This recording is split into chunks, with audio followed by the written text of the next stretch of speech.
Hey everybody, this is Tim Green with Rattle Magazine, and this is Rattlecast number 35. It is March 31st, the last day of March 2020.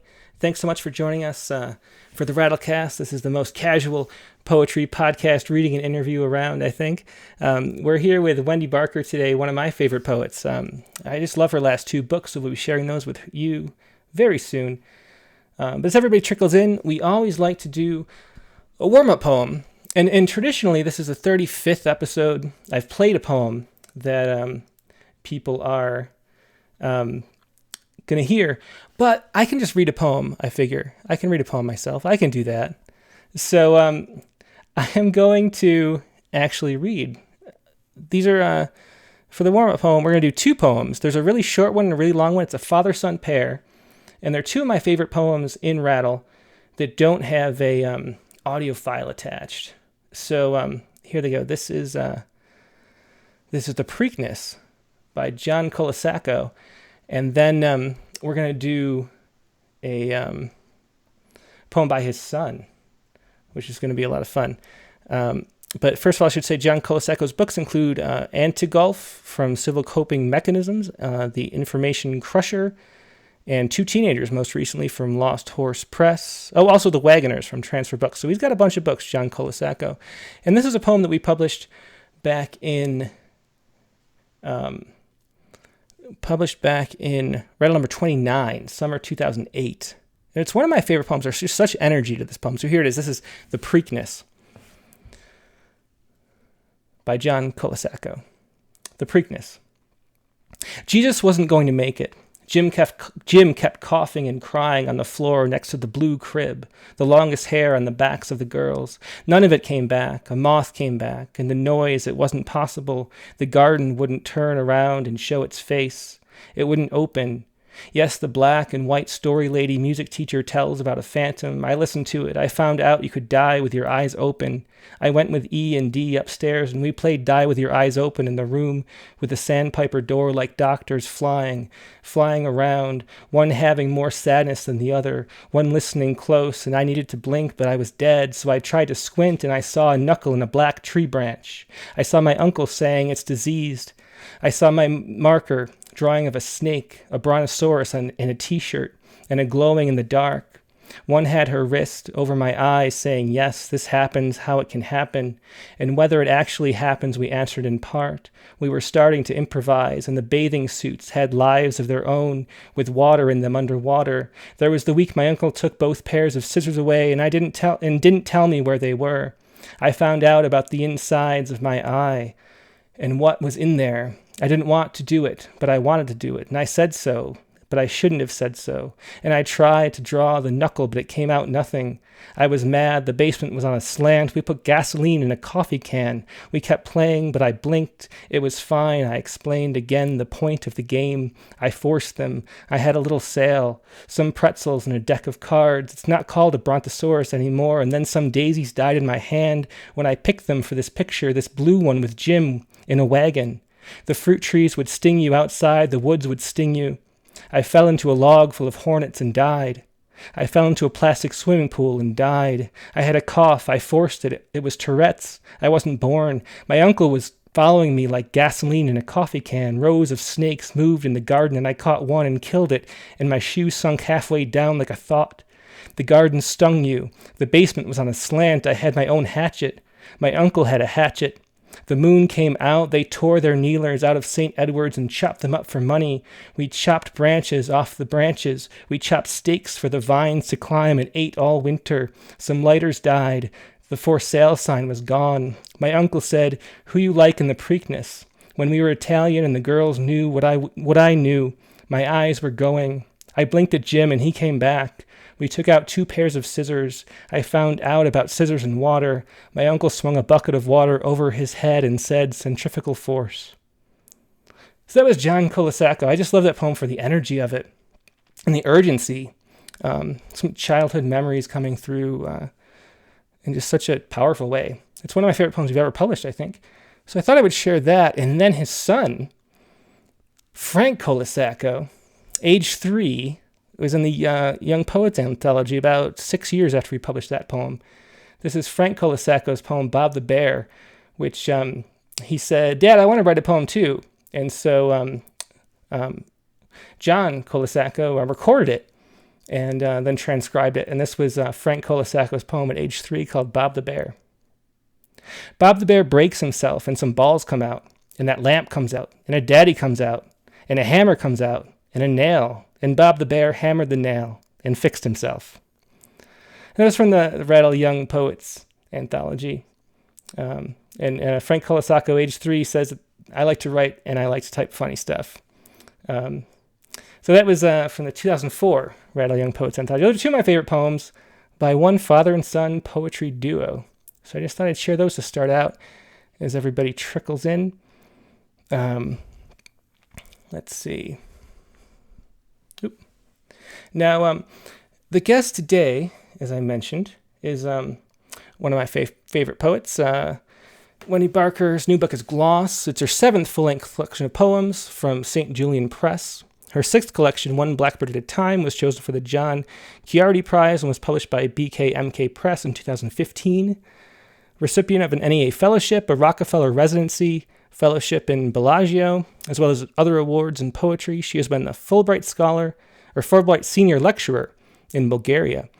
Her work has been translated into Hindi, Chinese, Japanese, Russian, and Bulgarian. She is poet in residence in the Pearl Lewinn Endowed Chair at the University of Texas at San Antonio, where she has taught since 1982. And for more information, you can find her at wendybarker.net. So check her out. Check out all her books. Her 2 most recent books are just great. I have to admit, those are the only 2 I've read, but they're really, really good. And here she is, Wendy Barker. Hi, Wendy. How you doing? Oh, I can't hear you. Let me see. Wendy, I can't hear you. Let's see. We had it working. Did you click the mute button, which is next to the camera button? I heard you before. Can you hear me? Let's see. The mute button is between the you're unmuted now. Can you talk now? Shoot, I can't hear you still. I can't hear you. Let's see. Maybe we should. Let's say I still can't hear her. Well, it was working before. Let's see. This is all on. Sorry, buddy. We'll cut this out. Once we figure out how to do it. Let's see. So, do a view. She's on. It's muted. It's unmuted. I should be able to hear you, but it's gone. I heard you before. We were talking. Let's see. Stereo microphone. Yeah. Let's hang up. I'm going to hang up and call you back, and maybe that'll fix it. Let's see. Yeah, it was working before. I don't know what happened, but we'll try to reconnect.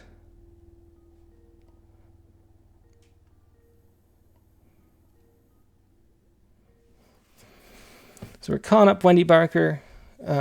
Sorry for the technical difficulties.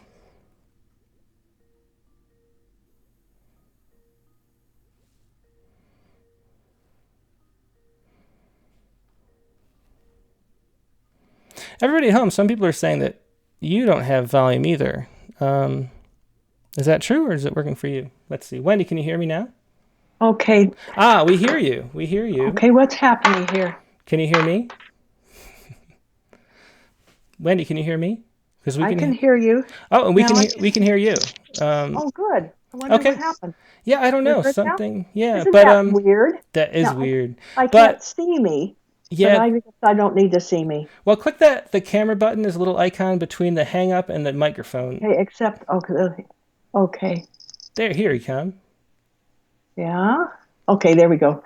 Okay. Great. So we can all see you and hear you. It all worked out. And you're so patient. Oh, it's no problem. It's tough to figure out this technology. So patient. But it always ends up working in the end. And we still have 21 people watching on Oh, we do. Well, that's cool. We do. Yeah. So nobody had a problem. Someone said the sound is out. Oh no, oops, just me. Okay. So we are good. Let's see. I'm just trying to make sure we're good. I thought we were good the whole time. We're good? Yeah, we are good. So, Wendy Barker, how are you doing today? It's so great to see you.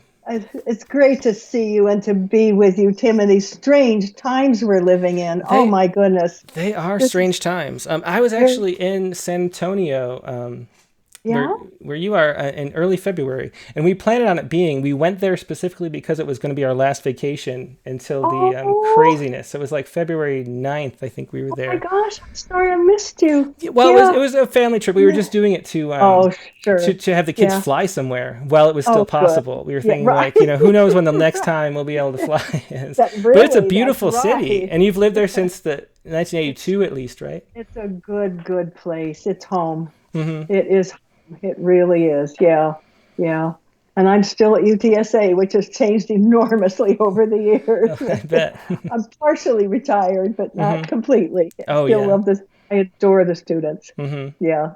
We have a good time. Yeah. Well, one of your books, the book that I sort of fell in love with your poetry with was One Blackbird at a Time, which is about your whole teaching experience. Right. It's something that I've never had the opportunity to do, I guess you could say. But I could really relate through all those poems to what that experience must be like. It's a really good book. But Gloss is your new one. Do you want to read a poem from Gloss to start it out? Sure. Do you want now? You said, now, am I supposed to read about 20 minutes, or you want me just to read one poem and then we go from there? Just one poem for now, and then we'll take questions for the audience, and I want to ask you some things about you and your life, too. So. Of course, yeah. But I want to thank you so much for this, and I also want to thank Ron Starbuck, publisher of St. Julian Press, who did such a beautiful job with Gloss, and all the friends who've helped with these poems. And I want to is it okay if I do a little introduction? Explain what the book is about. This book began in 2012. My two sisters and I were together in Chicago for the first time we'd ever been, just the three of us alone without husband and kids. And we started talking about our mother and remembering what we knew about her background. My mother came from England and married my father in the United States in 1939. My mother came from this incredibly privileged, upper middle class, not Downton Abbey type people. The Duchess would have been horrified, trade people they were, but extremely wealthy. Her grandfather had started an import-export firm. And so Mom grew up in Hong Kong and all over the place with houses all over, with servants. I'm growing up in Tucson with my parents moving all the time, with my parents always in debt, my mother doing all the ironing and the laundry and the cleaning and everything. It did not make sense. It just didn't make sense. I only met my English grandparents a few times when they came. I know it was all English, but it was a completely different language in a way. It was a different culture. They were like, what? They're from a different planet. So it just didn't make sense. And gradually I tried to make sense of it. What on earth was going on? So the poems here are trying to trace what's going on with my mother's background, which looks real glossy trying to gloss her background, which looks real glossy on the surface. But so I'll start by reading the first poem. Actually, let me read the epigraphs. Is that okay? Yeah, go ahead. Let me just read the epigraphs. I'll read just two of them. One of them is by Claudia Rankin from Citizen. Claudia says, "You can't put the past behind you. It's buried in you. It's turned your flesh into its own cupboard." And then the last epigraph. Oh, shoot, we lost you again.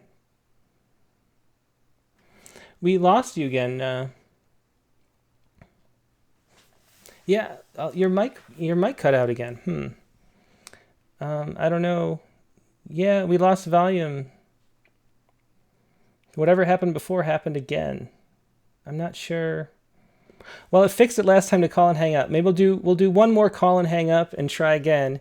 And then if that doesn't work, we'll just do it over the phone. Okay. Yeah, so I don't know what's going on. Everything, is fine on our end, but the volume keeps dropping out. But I'm going to call Wendy back. And maybe we'll get it to work this time. And if not, we can always do over the phone as a Okay. backup. I hear How you are we again. now? Yeah, I hear Good. you We did again. it. Yeah, Isn't that so weird? I don't know what's going on. And it's not like you're touching anything. No, I'm not. I don't think so. No, you're not. You're not. We can't see though, so you want to click on the camera again. Yeah, there we There you let's go. see. And now we Did have a that much, I think about, yeah. Okay, so Here we're we all go. set. Okay. Okay, if this Okay. happens again, we'll just call over the phone. Just So on the phone. we won't miss Okay. out on this reading. Okay. But Okay. So I'll just read the last epigraph and then I'll read the first poem in gloss. great. Okay. This is the last epigraph. I don't very much care what people do, as long as they don't do it in the street and frighten the horses. King Edward VII. Okay. And here's the first poem in gloss. What surfaces? Another chip in the white enameled sink, only 3 years old. How I've tried to keep it pristine, and yet stainless steel pots scrape it till the black cast iron breaks through. What's below a surface gloss? Now the flesh on my hands has grown so thin, the layers underneath show through. Rivery veins and knobby metacarpals. Knuckles like pebbles, like rocks. I bordered my rose beds with stones from Blanco Creek. How long did it take to shape those irregular rounds and ovals? Our house, built of blocks mined from the quarry, only 5 miles up the road. Limestone formed in the Paleozoic era. My favorite paperweight? A fossilized clam I found in the backyard. Remains from the time the land around us lived under ocean. Something so popped, wizened, holding my papers in place. Arriving at the Grand Canyon, we've all peered down at those dozens of rock layers, granite, dolomite, sandstone, shale, basalt, formed 2 million, maybe 2 billion years ago. And who would want to mend that great magenta, purple, blood-shaded rip in the Earth's surface? It's what we come for, to gawk at all those layers exposed. Yeah, another excellent poem. And that's the first poem from Gloss by Wendy Barker. Wendy, I'm wondering, reading this book, I was wondering how you researched it. Did you interview your family members? Like, where did you come up? Like, because you have these mysteries that you're sort of solving. And I sort of related it to myself because I have sort of family mysteries too, I guess you could say. Many of us do, yeah. Yeah, I think we all do. And so how did you sort of do the research for a book like this that was so personal? Did you interview family members? Did you look back through journals and things like that? Like, what did you do? Actually, I didn't. It was more a journey of memory, of just sort of tracing the stories that I'd heard from Mom and gradually building up to what the book. I don't want to give the ending away, but that it's not as pretty a family as it looks. Something that Mom didn't tell me till late in her life, and so it's really dealing with memory, with my own experiences with my mother, my own sense of trying to understand. Yeah, yeah, yeah. Yeah. That makes a lot of sense. Given that, do you want to read maybe like 2 more poems before we? Sure. Yeah. My ear thing just dropped out. Is that a problem, or No, we're still good? We're good. we're good. Okay. Yeah, we're good. Okay. Here, one of the things that characterizes this book is that poems are in different forms. There are long line lineated poems like What Surfaces, and then it's punctuated by little short syllabic poems that are meditations on a Chinese scroll. And those poems are also included in the chapbook, Shimmer, that was published by Glassliar Press, who did a beautiful job with the chapbook. So I read one of the little syllabic poems and then another one. How's that? Yeah, that sounds good. What pages? This is on page 3. Okay. Yeah. And then I'll read, the next one I'll read is on the RMS Queen Mary, which is on page 7. Okay. And that's a prose poem. So there's 3 different forms in the book. Okay, here's the syllabic poem. Okay. Along a river, meditating on this Chinese scroll. Along a river, you will know upstream from downstream. Off these sloped banks, Clumped water, hyacinths, mossy strands provide clues. No movement other than scarlet dragonflies flitting the surface, mosquitoes. Beyond, a source you must find. And here is on the RMS Queen Mary. And actually, I'd forgotten, when the RMS Queen Mary was brought to California, this old ship, this liner that Mom had sailed on, one of my sisters sent me information about it, and that sort of sparked this poem. Mm-hmm. The RMS Queen Mary. Docked since 1967 in Long Beach, the same liner Mom sailed in 1939 from England to marry my father. Relic of a past the well-heeled now are recreating, cruise being the upscale way for travel, like the tour labeled Alaska's Glorious Inside Passage in 8 days, or the one advertised as Wonders of the Mekong, 10 days down South Asia's amazing river. But the Queen Mary was not designed for this sort of travel, rather to get you from Southampton to New York in less than a week, or from one life to another. Within a year, Mom had lost most of her Britishisms, but not all. Oh, you Americans, she'd shudder at us daughters, though she carried on with Thanksgiving and the 4th of July. The phrase, carry on, holds more weight than hand luggage. Alone on the Queen Mary, not part of any migration. No soft-bosomed granny, no jocular uncles to keep her afloat. Those glossy first-class cabins were kept spotless, then repainted, reupholstered, refurbished. Not a trace of her. And that was the RMS Queen Mary from Gloss by Wendy Barker. That was one of the poems that stood out for me because we have a close connection myself to the Queen Mary. No, really? We went to the Queen Mary for our wedding anniversary. Oh my goodness! And found on the way driving there, Megan, I don't know if I should say this. I guess I should. She felt like weirdly, so we stopped and got a pregnancy test on the way to go spend the night at the Queen Mary.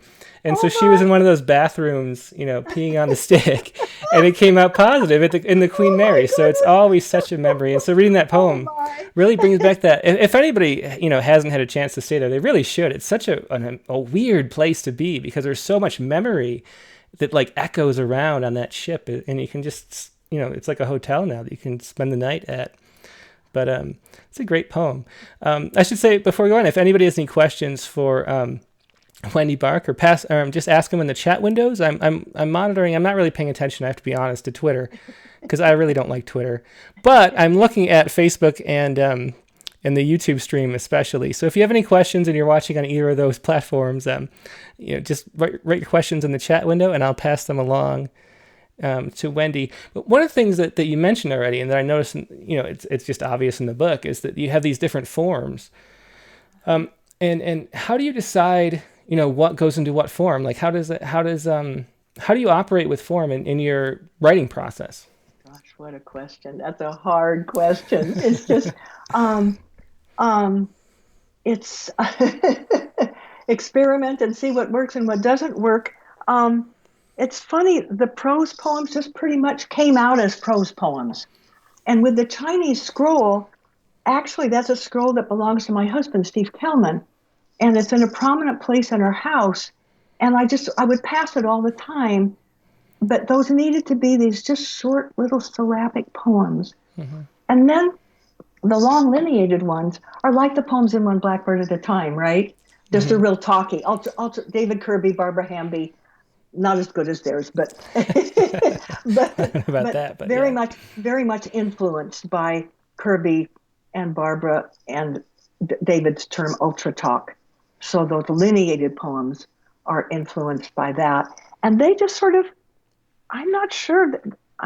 That's a good. And I never really thought about why, but yeah, I should look back at drafts and see what happened. Mm-hmm. Yeah. I mean, I think as poets, we all learn to follow our instincts, maybe, and just the instinct tells you what the poem wants to be somehow. Like I feel like poetry is a communication from our deep consciousness, and so to articulate like why we make the choices we do. I think that the trick, I read that the Frank Colasacco's poem at age 3, which is just a great poem because at age 3, there's like no, the subconscious just comes out.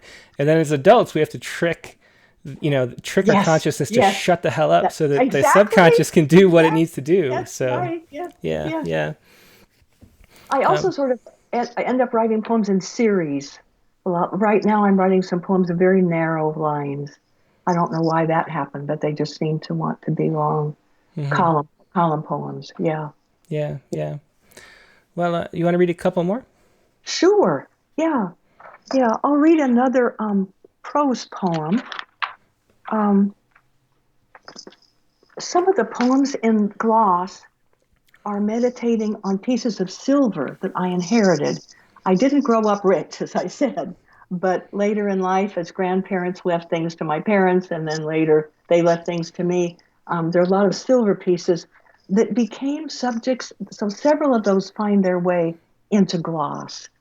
And there's some others in different forms that show up in the chapbook Shimmer. But here's one called The Silver Tureen. This is the first in a series of poems about the silver tureen. So this is the Silver Tureen 1. Mm-hmm. And what page? Page 8. Okay. It keeps slamming open, exposing the tangled roots of garlic I store inside it. How often my father quoted Lear's praise of Cordelia. Her voice was ever soft and low, an excellent thing in woman. Better dead than loud. The tureen won't stay shut. Garlic smell throughout the house. And of course, it's prettier when closed. Glossier, sleeker.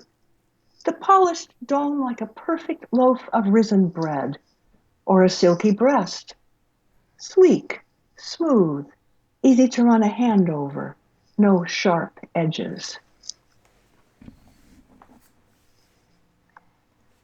And I'll read another of the little syllabic poems. Let's see, on page, this is on page 34. Okay.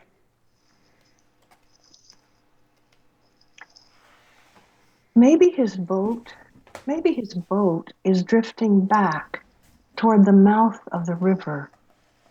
Or he's grown tired from the long push and the banks down farther lure him with the fine silt of easy slopes, silky tendrils. Perhaps under the mountain's mist, something hides he fears he will reach. That was Maybe His Boat from the book Gloss by Wendy Barker. Wendy, on let's see, on the YouTube stress, a whole bunch of people are saying, I miss your class. And Christina Troy says, I miss your class. Then Brooke Edwards says, I miss your class. I miss you too. Joshua Perez says, samesies. Blake Lavario, also the same. So much. What do you think about teaching poetry? Do you have any advice for people who, how did you go about it? How did you approach teaching poetry? Because I've heard from a lot of people that you were a great teacher. Well, that's kind. I love it probably more than anything. I love the students, and I love our UTSA students.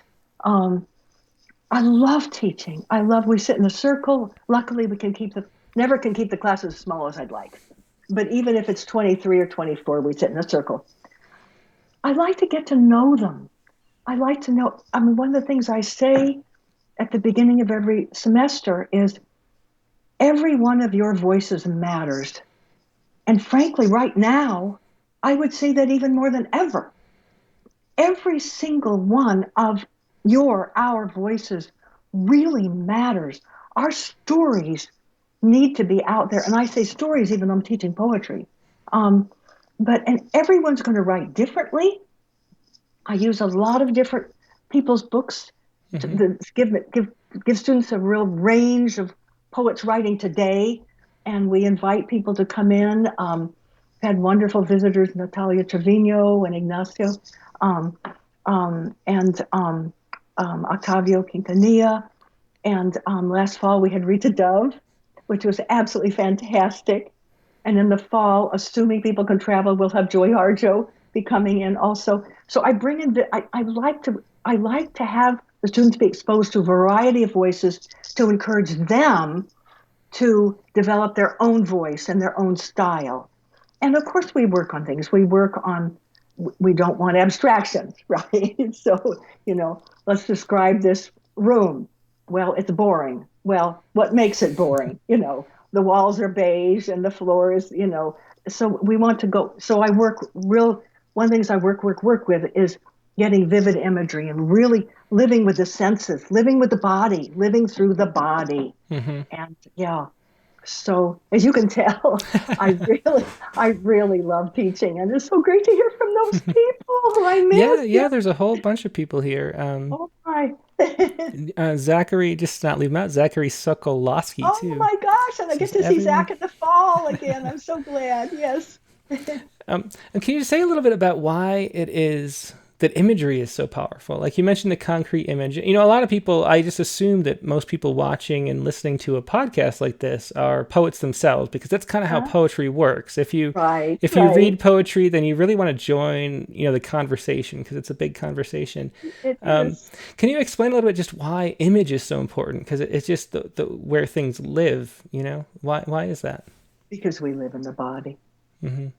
Because we live through the senses. I mean, even good fiction. I'm rereading Camus' The Plague right now. Mm-hmm. I think that's probably the number one book right now. I think so many people are reading it. And I'm reading, of course, in translation, Mm-hmm. but it's so beautifully written. I mean, again, and the imagery is so vivid. You just are walking those streets with the characters. So it's just that if I say, gee, it's a beautiful day, well, that's nice. What does that mean? The bluebonnets are blooming. The wild mustard is blooming. There are primroses in the front yard. The mesquite is leafing out. Then we can see, right? Mm-hmm. But if I just say it's a beautiful day, okay, so what? What does that mean? And in different parts of the country, it's going to be different. So the more we can appeal to the senses, the more the poem is going to have an impact. Mm-hmm. That's what I think. Yeah. And you mentioned fiction several times already. Why write in poetry as opposed to fiction? I mean, this book, really, you could write Gloss as a novel or an historical fiction or something narrative, like that. it is, and then so many poems are prose poems. Yeah. Mm-hmm. And I love the prose poem form. The book before one, Blackbird at a Time, as you probably know, is Nothing Between Us, which is basically, we called it a novel in prose poems. Mm-hmm. It's really a memoir. I was told I had to call it a novel because I might be sued. Yeah. But it's a collection of prose poems that build like a novel about my experiences of teaching in West Reed, Black Berkeley in the late 60s and early 70s. And my students have heard all about this, and some of them have read the book, but it's not G-rated Mm-hmm. at all. But the prose poem, I can't think in terms of a long narrative. The idea of following characters and bringing them back in, oh my gosh, my mind doesn't work that way. I think in small amounts. So it's just the way I work. Mm-hmm. Yeah. And why? How did you get into poetry in the first place? What drove you into that? Tim, oh my! I was very lucky in that my parents both read poems to me. One of the few things they had in common was they both loved literature and they both loved poetry. So from infancy, they were reading out loud to me, and I loved that. And then later on, my father would read. He'd stand up with after his fifth or sixth bourbon or scotch and a cigarette in the other hand, a drink in one hand, and he'd read from his favorite collection, and he'd read Keats and Robert Frost, and I would literally quiver. I would shiver. I would be so moved. And he would read to me. And then I went off to college, got married, and kind of dropped out of school and long, difficult time, and got back. And then around the time in the middle 70s, but my son was born in 75, so I was pregnant, going back to graduate school, finding myself after teaching in Berkeley and with those students. I mean, that was a really rough stuff. Literally, the pimps would crawl through the windows to get the girls work in the street kind of thing. It was rough stuff. Wow. Okay. as I've told students, the students have heard me say this a million times, but I've told, when they ask what to call me, I've told them, you can call me Dr. Barker, you can call me Professor Barker. I'd really rather you call me Wendy, but frankly, as long as you don't call me motherfucking honker bitch, I'm good. So, and that just kind of sums up what those years were like. So I got back to graduate school and was pregnant and just started jotting little things down. And then got in the PhD program at UC Davis, took my little jottings to Sandra Gilbert at UC Davis, and she said, these are good. You do this, you do that to make them even better, and you get into a poetry workshop. And so it was the poetry workshop that, and so one of my best friends of all time was from those workshops. We're still very close, and we still exchange poems. So, yeah. So it's a long story. Yeah. Since you brought up Bird by Bird, or One Blackbird at a Time, is there any poem you want to read from there, or maybe a couple from there? I have it here. Okay, I'll have to go in the other. Just a second. I'll be right back. Oh, yeah, okay. No problem. Okay. Yeah, so I'll put it up on screen as Wendy's going to get that. But this is One Blackbird at a Time, which was my real introduction. We'd published Wendy a couple times before I got to this book. That's One Blackbird at a Time. Okay, she's back. Got the book. Okay. Okay, good. Okay. You want me to read one or two, or yeah, whatever you'd like to read, but just to give some people a taste since it's come up. Once again, I could read the first and the last. Let's see. Sure, that'd be great. Yeah, let me read. I'll read a funny one. I'll read the first one, and then I'll read the last one. Okay. It'll take about 7 minutes altogether. Oh, that's fine. Oh, we have all the time in the world. Okay? Oh, we do. No one's in any rush. Oh my goodness. How wonderful to have somebody say we have all the time in the world. Well, no one's going anywhere, so we know. In a way, one of my Jewish friends is saying in a way it's kind of like a long Shabbat. I mean, kind of having a long break. Just yeah, it really is. I love having the kids home the whole time, and we're going for daily hikes for like an hour and a half every day. Good for you. It is kind of I don't know, great. That's a great comparison, a long Shabbat. Yeah. I have to say I'm really self-isolated, and so this is great to see you because I'm really getting a bit lonely. Thank goodness Steve is with me. Yeah. Okay, this is from One Blackbird at a Time, and this is the first poem in the book. It's called I Hate Telling People I Teach English. Like last August, after they'd finished my bone scan, this combed-over mid-60s guy starts chatting about the novel he's written in his head. He only needs someone like me to work it up. He never liked punctuation, parts of speech, all that junk from junior high, and I couldn't get my printout fast enough to take to my GP, who likes to quote from his inspirational speeches to local luncheon clubs. He's determined to collect them in a book, though he'd need a good editor. Do I know any? And meanwhile, I've been waiting 57 minutes for help with recharging my sluggish thyroid. And I haven't met any doctors who like giving free advice about your daughter's milk allergy, or your friend's migraines, or the thumb you slammed in the stairwell door, splitting it open so badly your students interrupted your lecture on pronoun agreement to note you were dripping blood from your hand. And wow, what happened? But it's mostly at parties I hate admitting I teach English. I've never been quick enough to fudge, the way a Methodist minister friend says he's in support services, so he doesn't get called to lead grace. I guess I could dub myself a communications facilitator, but since I'm in the business of trying to obviate obfuscation, I own up, though I dread what I know is coming. Oh, they say, I hated English. All that grammar, you won't like the way I talk, you'll be correcting me. And suddenly they need another Bud or Merlot, or they've got to check out the meatballs or guacamole over on the table. And I'm left facing blank space. No one who can even think about correcting my dangling participles. Once, when the computer guy was at the house, bent over my laptop trying to get us back online, he asked what it was I wrote. And when I told him poetry, said, fluffy stuff. And I wasn't sure whether he was kidding or not. But I figured at least it was better than his saying he hated poetry, or that he had a manuscript right outside in his Camry, and could I take a look? No hurry, but he knew it would sell. Could I tell him how to get an agent for his novel about his uncle moving to Arizona and running a thriving ostrich farm until the day hot air balloons took off a half a mile away and stampeded the birds, till all he was left with were feathers and bloody tangled necks on fence posts, the dream of making $2 million from those birds a haunting sentence fragment. But then, I think, I would never have wanted to miss the time a dentist, tapping my molars, asked if I'd like to hear him recite Chaucer's prologue to the Canterbury Tales in Middle English, which he did, while I lay back in his chair, open-mouthed, pierced to the root.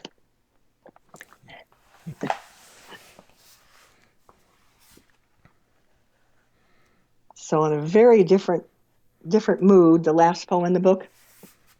Is that okay? Mm-hmm. Yeah. This is on page 77. The last time I taught Robert Frost.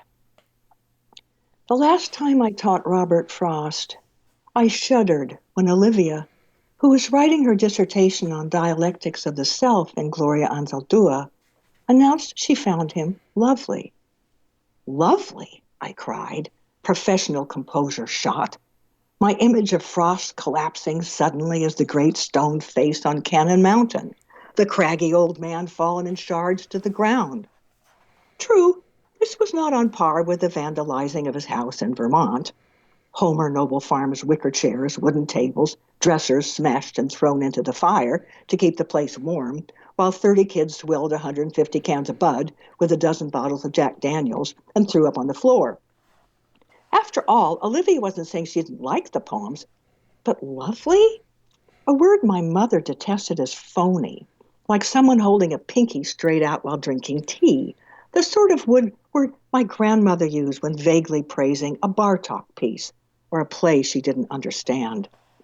Like people saying, how interesting, when what they really mean is, spare me the details, or could we change the subject?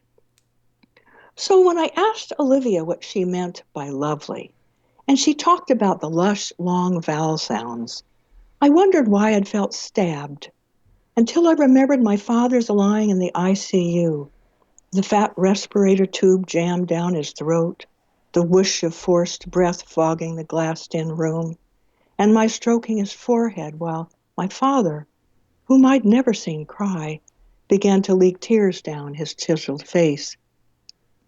Finally, not knowing what more to do, I stood by the window staring out at the New Hampshire pines and began reciting one of his favorite poems.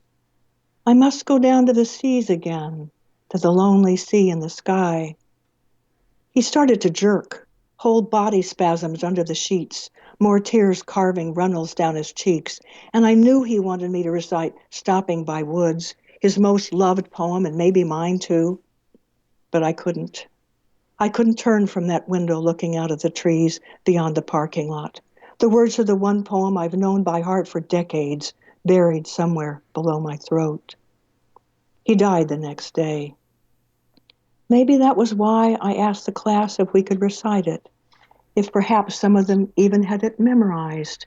And Denise and Lupe and Nathaniel actually said they had. So we chanted it, the other 8 of us reading from the Norton's crisp white pages. But when we came to the ending, not a single student needed to look down as we sang the last stanza all together. I can't explain it, but for once something dark and deep entered among us in the overly air-conditioned room, as if we were all oneself and yet still alone in the cold and wanting to stay. When we spoke again, we talked until I had to stand up, open the door, and tell them to leave. Say it was past time for their dinners, and all the lovely, nagging promises waiting for them to keep. That was the first and last poem from One Blackbird at a Time, Wendy's book from maybe 4 years ago. It's a beautiful book from BkMk Press. Wendy, everybody was saying as you were reading, Caitlin Buxbaum says, "Girl, I feel this poem," talking about the first one, and Kim Tedra about the fluffy stuff. And everybody's just relating so much, which is the case because so many poets are teachers, So if you're a teacher, pick up a copy of this book for sure because you'll relate to everything. I thought those were 2 great examples of the UltraTalk that you mentioned before. which to me is sort of like a narrative monologue, I guess you could say, where you really inhabit the voice of somebody. I usually imagine somebody on a bar stool when I'm, it's David Kirby's voice. It's hard to imagine you on a bar stool, kind of. I don't know if you spend much time in bars, but that's what I imagine as I'm reading. But a long time ago. Yeah. So what does the UltraTalk, mean to you? What is that form, and why do you like to write in it? I just love letting the voice roll. I just love that, just rolling voice. I just love that lack of boundaries of, just Mm-hmm. just that. Yeah. And of course, David Kirby is so funny, and Barbara Hamby is so witty, also in her own way. But so those are two sort of models, I guess, I've had for that form. But it's I think it's a sort of lack of boundaries, the way the mind just trying to. For good grief, Eliot was doing this kind of thing brilliantly, how many years ago. But with someone like Eliot, there's a sort of jumping around, right? We sort of jump around. There's a lot of fragmentation. But with the Kirby UltraTalk model, it's more just, as the minder, as I'm talking to you, and let me think of that, and that reminds me, and that kind of right there, that presence. I think I love the presence. Mm-hmm. Yeah. Uh-huh. How did how were you introduced to that UltraTalk as a model? Is it something, I know that's Kirby's word. Did you write like that before and then sort of, or did you study under him or just read him and enjoy it? How did that work? Read him and enjoyed him. And we've met several times, but just read him and enjoyed him and sort of set me free. Mm-hmm. Yeah.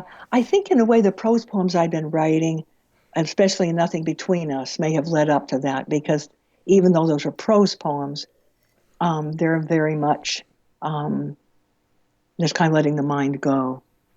And and a lot of conversations in them back and forth. So, yeah. Mm-hmm. Yeah, that makes a lot of sense. A few people have asked about form again, and let me see if I can find them. So David Cook asks, even in a prose poem, do you still craft the lines to end on certain words? So that's just no. You just let it go. That's easy. No, it's a paragraph, right? For me, they're right justified. It's a paragraph. Yeah. But sound is as important as in a lineated poem. Sounds, and one of the things I care very, very much about. Whereas, some people say, older people will say if it says not end rhyme, it's not a poem. And obviously I don't use end rhyme, but I care a lot about internal rhyme. The sound echoes, I like to say. Mm-hmm. So even in a prose poem, I care a lot about sound echoes and the rhythm of sentences or fragments. But with a prose poem, the rhythm is accomplished not by the line break, but by the sentence or the sentence fragment. So, yeah. Yeah, that makes a lot of sense. There's one thing that comes up occasionally is we publish prose poems in Rattle, is that people will say, I want the line breaks to be where I had them. And I'm like, well, it's a different font and different kerning, and it doesn't work that way. If it's not a prose poem, then that's fine. But I can't make it in my own font be the right way to go. Because every time you change the font, you change the spacing of everything. Yes, so it exactly. You really can't. I also on a craft note, Stephanie Kitty Carpenter over on Facebook asks, when you write very short poems, how do you know it's a complete piece? And I guess that would apply to both long and short poems. How do you know a poem is finished? But with the short poems especially, it seems like you could go on for sure. So how do you figure out? Do you feel it when it finishes, or how does that work? When it's working, I feel it. But I'm very grateful. I have a number of people. We exchange poems together. Kevin Clark, my old friend from graduate school, is a wonderful poet. And he's one of my best readers. Ralph Black, also a wonderful poet. Alice Fryman, wonderful poet. Barbara Crooker, more recently. I'm leaving people out, I'm sure. But I mentioned so many people in Gloss. Hannah Stein for years ago, not so much now, and my husband, Steve Kellman. So we exchange poems back and forth, and I'll send, and then people have suggestions, and I'm very bad at letting things sit. I'll usually send something to Alice when I know it's not quite there yet. And then she'll have a suggestion and I'll fiddle some more.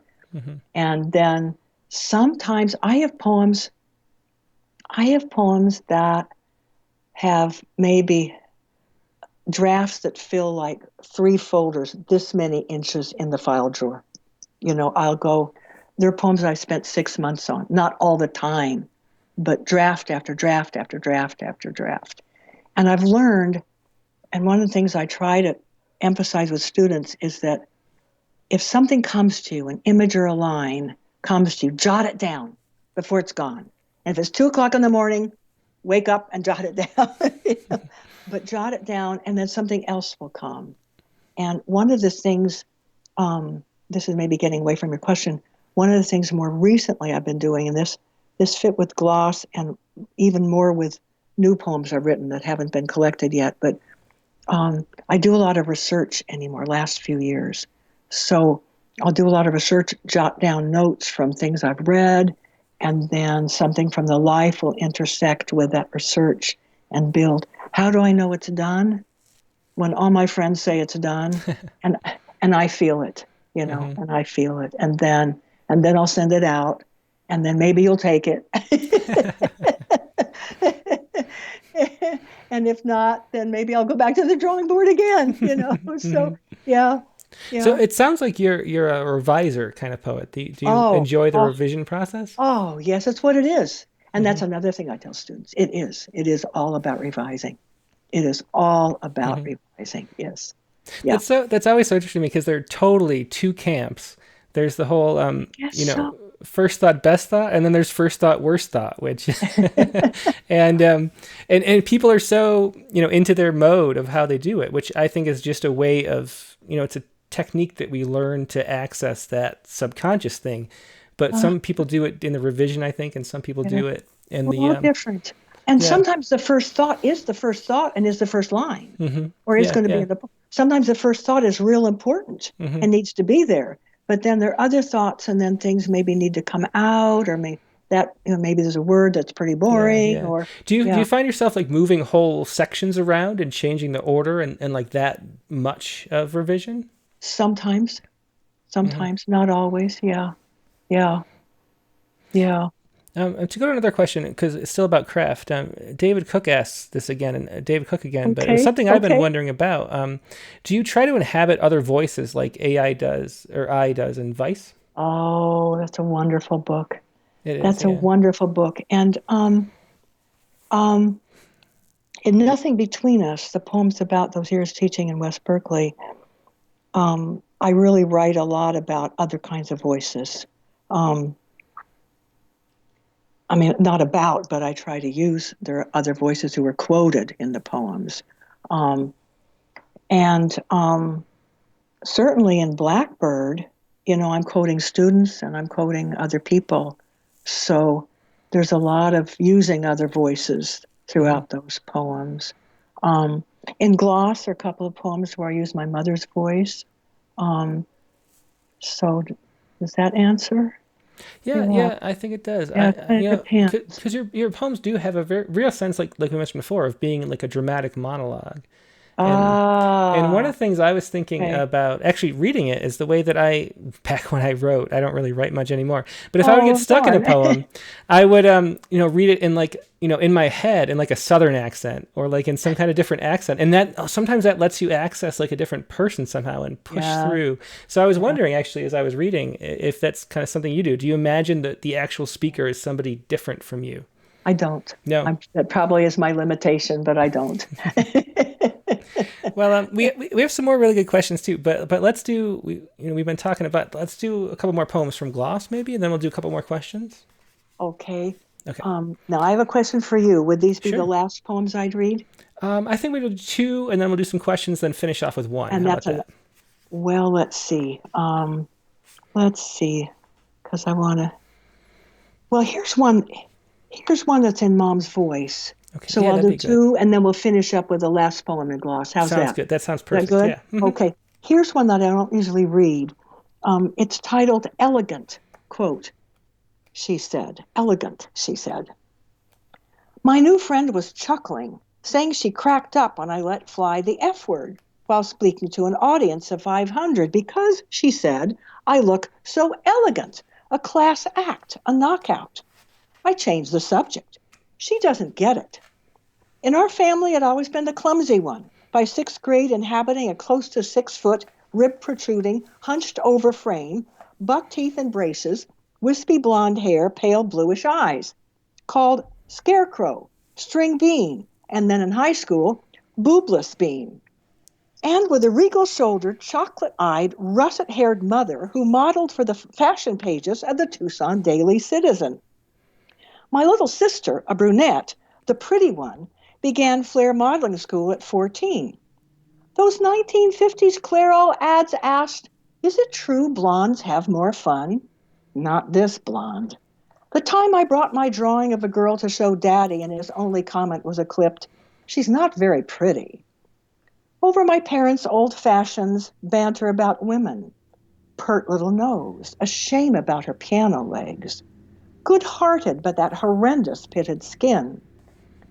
Now the flesh of my arms droops like crumpled silk. Yet my husband swears he loves my bones. Once, when Mom was around my age, she spoke of her Granny Lillian Walker Graves, who sparkled on the vaudeville stage. Men tripped on their shoestrings at the sight of her, Mom said. And my own mother, she went on, had that same quality, just as I did, and as your little sister does, she added, looking at the ceiling. But then, the year before Mom died in the retirement home, as I walked beside her electric cart while she steered past wheelchairs and walkers, a resident stopped us. Why, Pam, she gushed, this daughter of yours? No one would question you're her mother. She looks just like you, moves with your elegance, your grace. Mom jerked upright and sputtered. She does? And pressed her foot on the accelerator, whizzing off. I had to run to catch up with her. It's another Maybe poem. I shouldn't have read that poem. And that's my youngest sister, who I adore, who's a brilliant animal behaviorist. And I adore her. She may be listening, so I apologize, Tricia, for reading that poem. Well, it was a really good one, and just a sort of I don't know, like just such an engaging story, but the kind of story that we all have too. It's sort of, I see why you're a good teacher, because it makes me want to write poems too. You know? Oh, good. Oh, good. Okay, here's one of the ones toward the end of the book. Okay, this is called Latent Image. Latent Image. Before she died, Mom pulled that photo out of the album, tore it to shreds. The one that showed her at 7, naked, posed like a nymph, a statue on the lawn. Grandfather's insisting she strip in front of the servants and sit like that, her legs folded to one side, her head bent in the opposite direction. His little nymph. Stilled in that photo, caught by silver particles, the standard black and white photographic process introduced in 1871. A photo's final image? Metallic silver embedded in a gelatin coating. Stills, we say, stopped action, a single frame of a film. Yet I never knew Mom stilled until she died, her trim body beneath a sheet. Always moving, vacuuming every crumb of dust to be sucked into the guts of the Electrolux, its bag emptied into the garbage and gone. After dinner, Ed Sullivan on TV, her hands working a needle or scissors, her feet joggling, toes wriggling. Daytime, her sewing machine's roar, her fingers zipping the fabric toward the needle, her foot pressing the pedal full speed. And driving, always over the limit, as if to say, get me out of here. Silver atoms, freed when silver salts meet the light, form an image that's stable. Once the film's developed, it's bathed in a chemical fixer. Clean water clears the fixer from the print, and the latent image becomes permanent. The story she told me long after I'd moved away, how, when at 13, she asked her mother what she should do about the black hair spiraling in her armpits. Granny said, "Father can help you with that." And he did, in the shower, every week, shaving her. That was Latent Image from Wendy Barker's new book, Gloss. Before we continue, I like to have these be as interactive as possible, so I want to get to everybody's questions. But I should just say, if you're enjoying this, we do this every Tuesday night. Please do click the like button, no matter where you're watching. If it's Facebook, if it's Twitter, if it's YouTube, make sure you like it. Make sure you subscribe, because the way these computers work, the more you click on stuff, the more the algorithms that control the world know that these are things that are worth sharing, and they'll show it to more people. And that's just that's the reality of social media. So please do click the like button and subscribe. Tell your friends about this if you enjoy it. We meet a new poet right in your living room, from their living room to yours, every Tuesday night. So please do that if you could do me a favor. There's two more. There's a lot of craft questions. Oh, dear. Let me make sure I get everybody, because people are just really interested in craft, and with good reason. So Jackie McManus has two questions that are sort of about the process of creating books. First, she asked about your line breaks. Do you break with breath, or where the word on the next line will be emphasized? What's your technique for line breaks, especially with those long line poems? How do you decide? Especially with the line break poems, they're all in, as you can tell, different forms. For instance, the one I just read, well,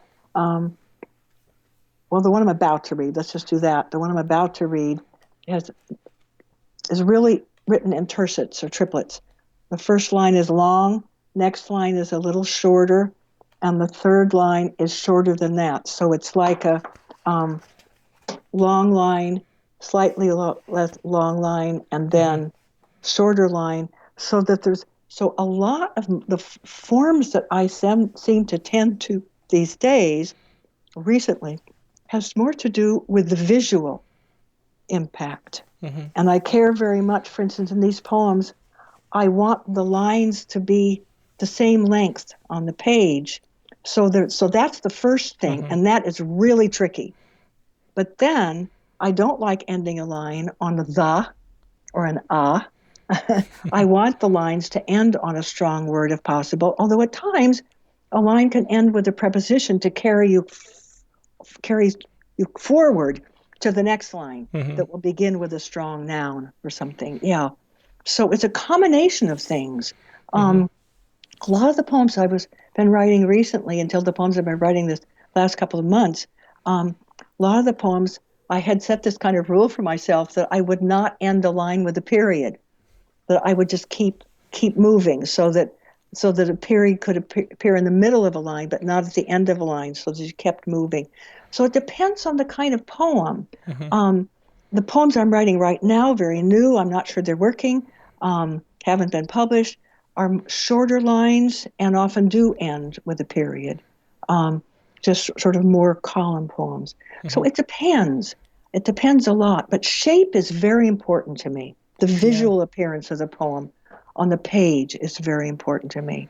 Yeah, I always feel like what really happens is that you're sort of, I always compare being a poet and sharing a poem with a reader as a dance. There's sort of the lead, and there's the person who's following the dance. That's and good. So to have a poem that has a shape that shows that you do it with intention, it's really, I think, what readers are looking for the sense of confidence that I can trust this poet to take me where I'm going to go. It's like the first, it's like the first impression you get.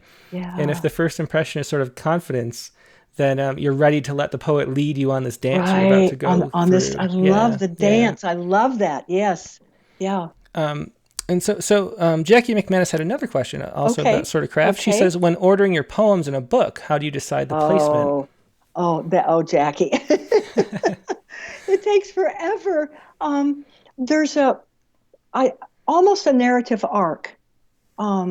If it's not a narrative arc, it's an emotional arc. So, for instance, in Blackbird, I start with a funny poem and end with the Robert Frost poem about Daddy dying, but yet also with the power of poetry to bring this group together. The students, most of them actually know the ending of Stopping by Woods and Miles to Go Before I Sleep. So So it starts with a sort of funny somebody not getting about poetry, fluffy stuff, which actually this computer guy really did say to me. Um, fluffy, anyway. Um, but then it ends with this closure and the death of Daddy, but also this bringing of the students, all of us together in the room. Um, so, so there's a kind of building, and it's an enormously long process. And again, I have friends who help me. Kevin Clark, probably more than anybody, but Alice Fryman is wonderful. My husband, Steve, is wonderful. So many people, I'm not naming, many more I can name. But with the book, not quite as many as with the individual poems, but just trying to order them in such a way that the progression just feels right. And sometimes a poem needs to come out. And sometimes a poem I don't want to come out. But Faulkner said, kill your darlings. And so often we have to kill our darlings. So yeah, it's tough. It's not an easy thing to do. Yeah, we're crazy. But we love it. We do it because we love it, right? Mm-hmm. Yeah. Well, Michelle Grajeda says Wendy inspires through her own honesty. And I completely agree. I always feel like what we're looking for in a poem is just an actual honest moment with somebody. There's such a lack of that in our daily lives, I guess. Like this between small talk and in the media and projecting and trying to have a reason for the conversation, ulterior motives.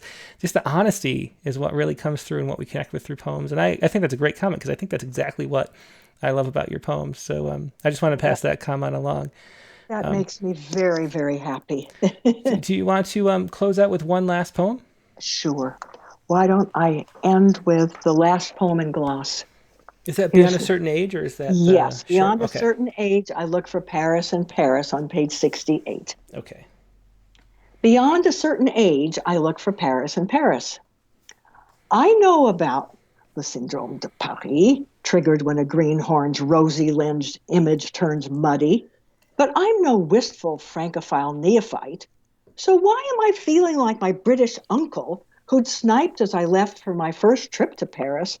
Why bother with that filth? When my friends heard I was heading again for the City of Light, they said, Paris, oh yes, in a breathy, pre-orgasmic voice, as if they were picturing my lounging outside a cafe on the Bull Miche over a café au lait or a glass of chilled Sauvignon Blanc, as prelude to a blissful night with my husband in a cramped but oh so charming chambre double, forgetting that I can't do caffeine or alcohol, and that I'd also forgotten, in mid-July, the sidewalks, the metro, and the galleries would be chock-a-block with chattering Brits, Italians, Yanks, Germans, and Brazilians, along with, since it's the week of the Tour de France, clusters of steel-bodied cyclists. So we're jostled by T-shirts emblazoned with slogans like Endurance Conspiracy and Terminator. The outing we'd planned to Giverny is canceled. Too much traffic. When for months I've been yearning to peer down into the waters that spawned Monet's Nymphéas, those rounded walls in l'Orangerie, depths that lead to more depths, dissolving boundaries. Where is the Paris of my mother's rebellious cousin who painted with Max Ernst?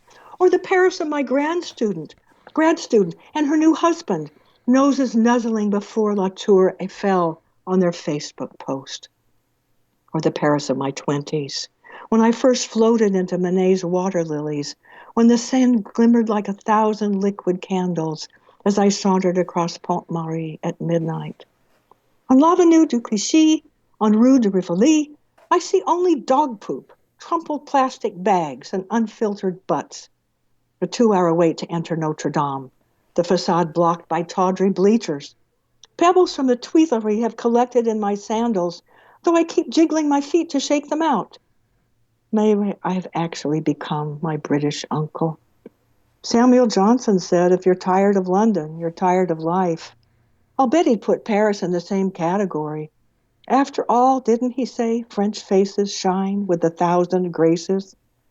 I can't begin to keep up with my mountain goat, marathoner husband, who covered 7 arrondissements on foot at a greyhound's trot.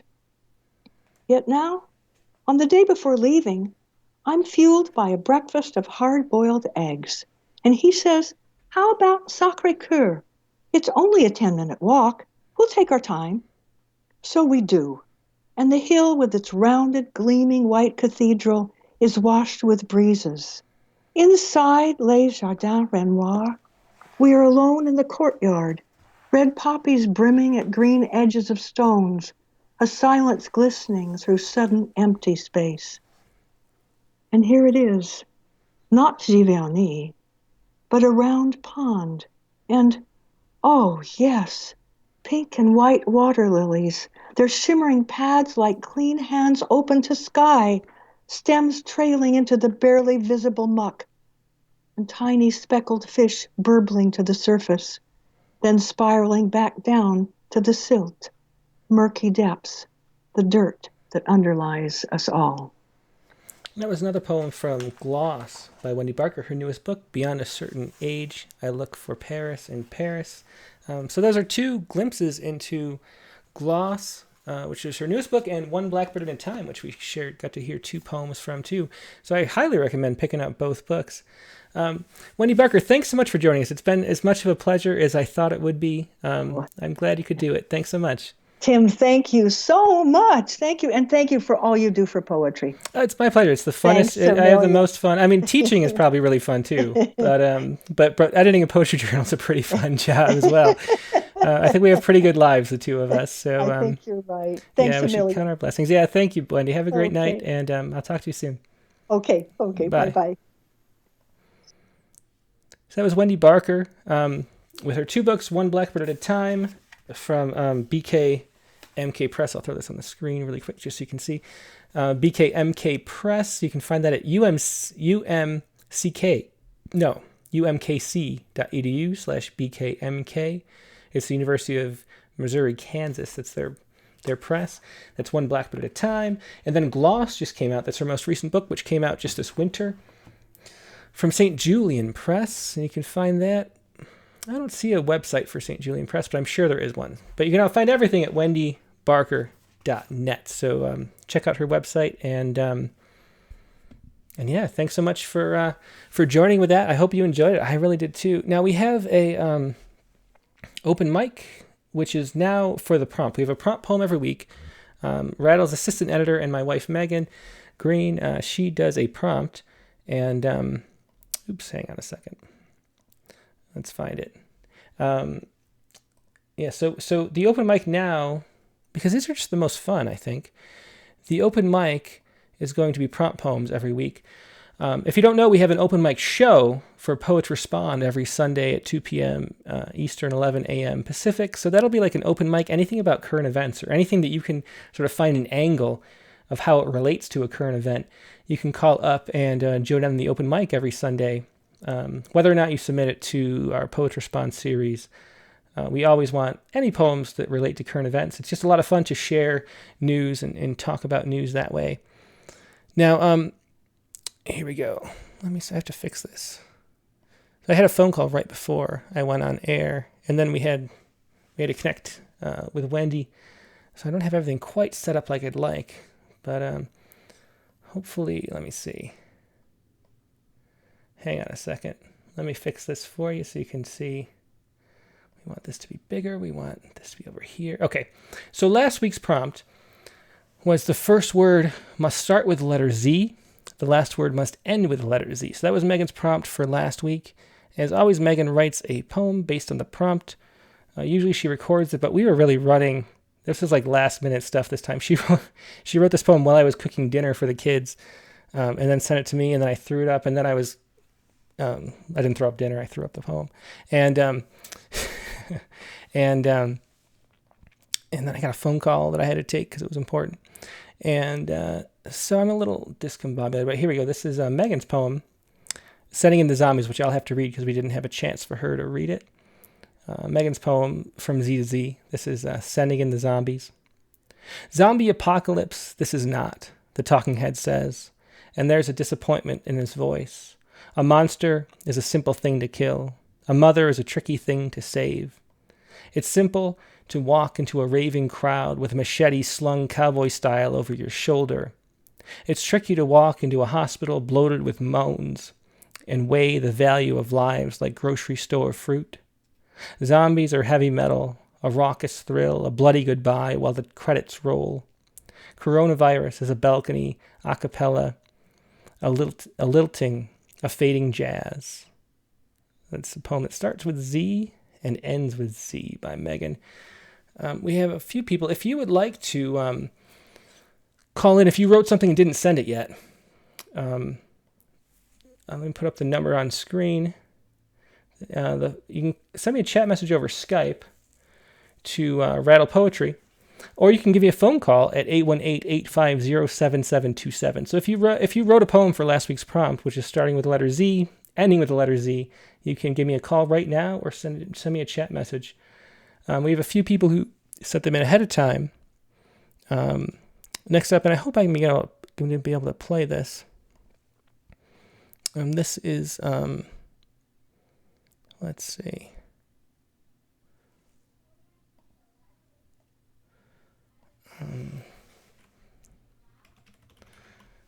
Hang on one second. See, I'm not as organized as I usually am for this episode. Oh, I can't. So I can't play Matthew's. It's not something that plays in my browser, and I didn't download it yet. So I'm going to read Matthew's poem. This is Matthew King. This is Matthew King's poem From Z to Z. This is Zeno Dances. And Matthew King lives near Wallasta Lake in Ontario, Canada.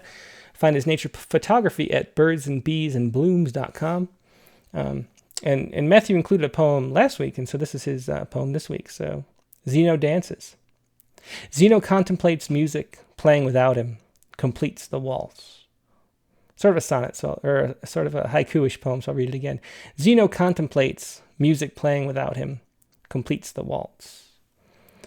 Now, next up, I think I can play this one. This is Cindy Botha from New Zealand. I don't have, I couldn't find a bio for her, but I know she lives in New Zealand, and I know she's watching the show now. So let me pull this up, and hopefully, I don't know, Cindy didn't include audio, so I'll read this for Cindy. Okay. This is Cindy Botha's poem, Holding a Bumblebee, From Z to Z. Zebra bee, but nothing like a zebra. Rather, the garden sunflowers distilled to this humble scrap of yellow and black, which pauses in my palm, deliberates, sticky as a sponge cake, pollen smeary, now simmering into mutter and hum, nudging my fingers, you're a scramble bee, somersaulting tumblebee, all dither and fuss.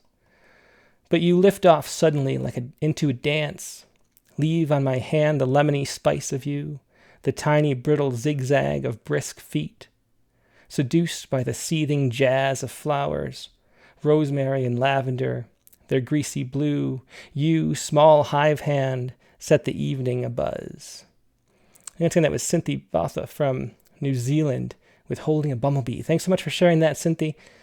It's always a pleasure. That was a really fun poem. I hadn't actually read it, and reading that for the first time, it was a really good one. Thanks for sharing that, Cindy. Now, Carla Schwartz has another poem, and she has audio. Hopefully this will play. This is a M4A. I think I can play this in my browser. If not, I'll read it again. Let's see. So here is...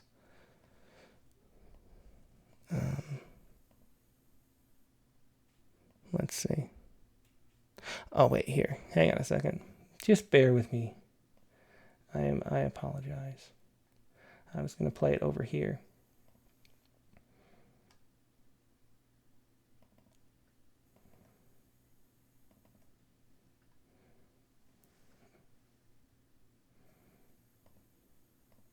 And this is a new computer, so it doesn't even know what to play stuff in yet. Okay, so I think I've got it lined up for you. Here it comes. This is Carla Schwartz, and as always, you can find her at CB99 Videos, Instagram, on YouTube, and whatnot. And here she is reading her poem, Countering Loss in the Time of COVID-19.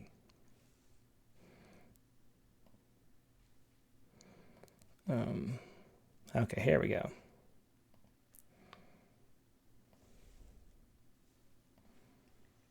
Hi, this is Carla Schwartz. I interpreted this week's prompt slightly loosely in that I start with the letter Z in the poem and I end with a word that starts with the letter Z and also ends with the sound of the letter Z. And this is called Countering Loss in the Time of COVID-19.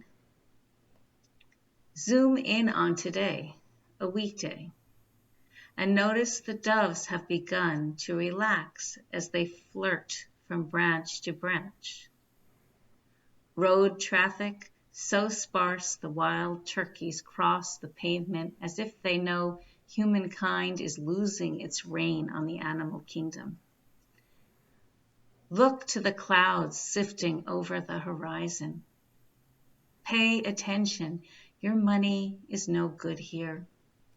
How clear the air. Exhale only your 3-foot sphere.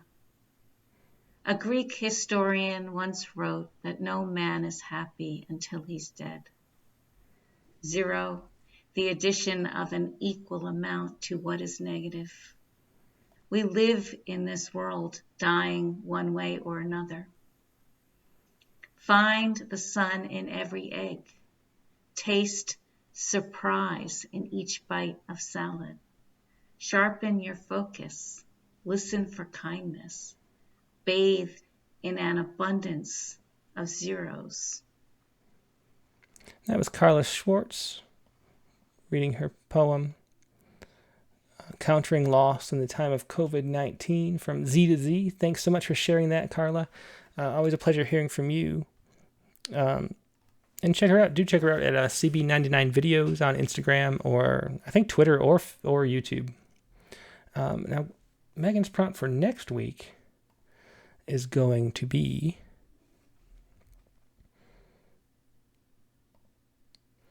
a happy love poem.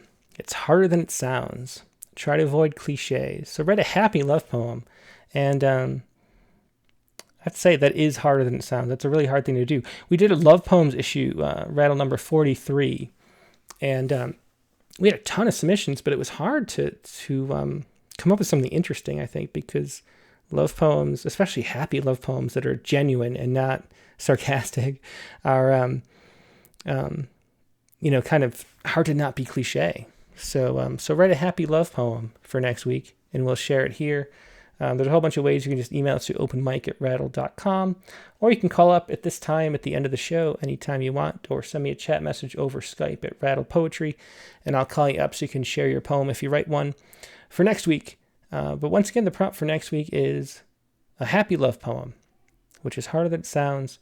Try to avoid cliches. So that's all for the Rattlecast for tonight. Thanks as always for joining me. I hope you had a good time. I really did. I love Wendy Barker, and I hope you do too. Next week on the Rattlecast, we have Catherine Barrett Sweat and her new book Voice Massage, which won the Donald Justice Award, or Donald Justice Poetry Prize, I think is how you'd say it. She's a formalist poet, and it's a great book. She came out to one of our readings in California maybe 3 or 4 years ago, and she was one of those poets that you just you met and you realized, like, why? You wonder why she didn't have a lot of full-length books ready to go, and now here it is, winning the Donald Justice Poetry Prize. So that'll be next week's guest, Catherine Barrett Sweat. Really looking forward to meeting her again. As I mentioned earlier, we have a open mic show every Sunday at 2 p.m. Eastern. If you submit to Poet Respond, you can find that at rattle.com/respond. If you write any poems about current events, you submit it there. We publish them. I'm trying to publish as many as I can because there's so many being written right now, given the very unusual crisis that we're going through. This is something that we are living through right now that no one really has in 100 years almost. So there are a lot of poems about the coronavirus. But in a normal week, we will have many poems about many topics, and this week included. If there's some other topic that's not corona-related, I would really appreciate it being submitted to Poet Respond, and then you can call up and we can discuss the news through poetry, which is a lot of fun to do every Sunday at 2 p.m. Eastern. It's sort of the only Sunday morning news show that is based on poetry, and it's much better than Meet the Depressed. Now, and then we have 3 shows. The Critique of the Week is Fridays at 2 p.m. Pacific, 5 p.m. Eastern, and we go over a volunteer's poem, and we all sit around like a workshop and improve it and let the poet know what we think after reading it. So those are the 3 shows that we have. There's the Critique of the Week, there's Poetry Spawn, and then there are these Rattlecasts every Tuesday night. And so I hope you enjoy this. I have a lot of fun, and once you get the setup, it's really easy. So I hope you can all join in as much as possible over Skype and participate, and let's share our poems. And I hope you have a great night. I will talk to you soon. I'll talk to you Friday, Sunday, or next Tuesday with next week's guest, once again, Catherine Barrett Sweat. Have a great night.